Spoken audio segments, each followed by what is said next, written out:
makanya mondok, biar tahu. Hati-hati, beda pondok, beda ajaran. Salah pondok, makannya bareng ayam-ayaman.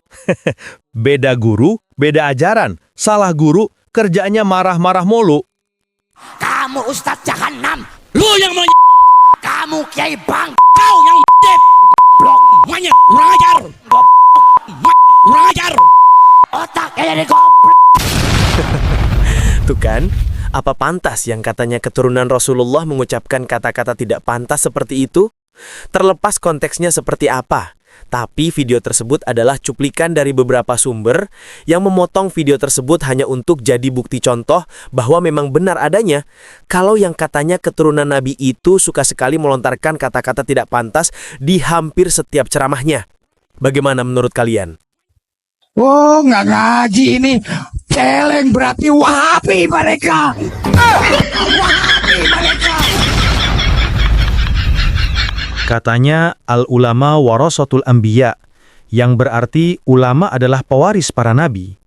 Tapi nabi tidak pernah mewariskan kata-kata kotor, apalagi cacian atau makian. Apa yang mau diajarkan kepada generasi kita kalau ulamanya berbicara di hadapan umum seperti itu? Ketika saya lagi buat konten ini, anak saya yang masih duduk di bangku SD bertanya, "Siapa itu ayah?" Lantas saya menjawab, "Itu Ustadz nak, biasa dipanggil Habib atau keturunan Nabi." Kemudian anak saya bilang, "Ah masa sih ya keturunan Nabi kok ngomongnya kasar itu?" Mungkin.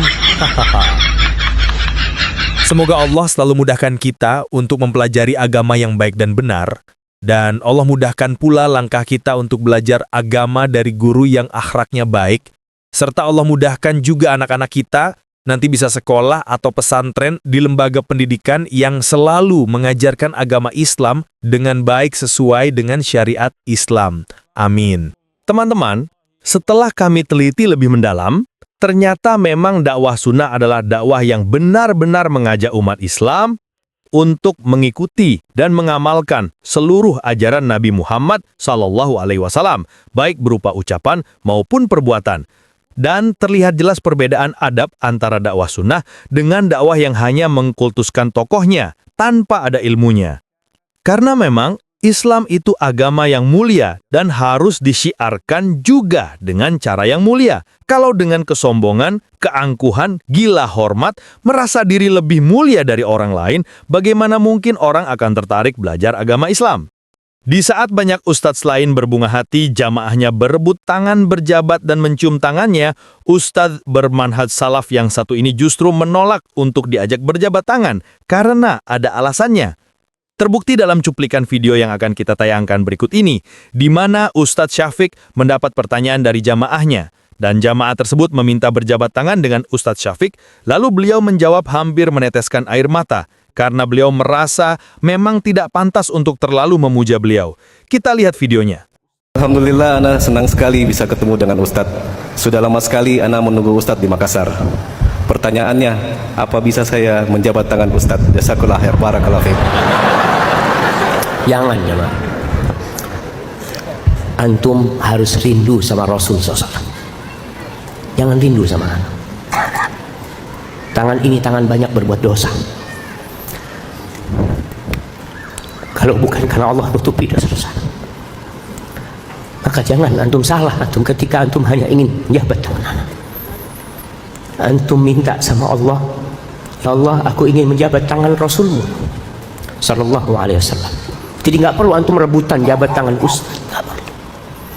Antum cukup ambil manfaat dari ilmu ustaz. Antum lihat ustaz dari jauh, antum doakan semoga ustaznya istiqomah dan mati husnul khatimah. Semoga kita semua yang berada di majelis ini diampuni dosa-dosanya sama Allah. Dan semoga kita bisa bersama-sama minum dari telaga Rasulullah SAW dan berada di belakang Nabi SAW ketika dibuka pintu surga Allah. Bagaimana teman-teman? Jadi memang dakwah sunnah atau manhaj salaf tidak pernah sama sekali satu pun ustadz bermanhaj salaf untuk bangga akan dirinya sendiri.